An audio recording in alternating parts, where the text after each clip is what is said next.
اور جو لوگ زمین میں ہیں ان کے لیے معافی مانگتے رہتے ہیں۔ سن رکھو کہ اللہ بخشنے والا مہربان ہے، اور جن لوگوں نے اس کے سوا کارساز بنا رکھے ہیں اللہ ان پر نگراں ہے اور تم ان پر داروغہ نہیں ہو۔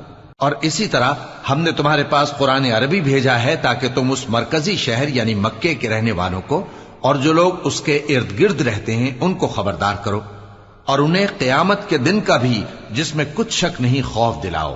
اس روز ایک فریق بہشت میں جائے گا اور ایک فریق دوزخ میں، اور اگر اللہ چاہتا تو ان کو یعنی تمام انسانوں کو ایک ہی جماعت کر دیتا، لیکن وہ جس کو چاہتا ہے اپنی رحمت میں داخل کر لیتا ہے، اور ظالموں کا نہ کوئی یار ہوگا اور نہ کوئی مددگار۔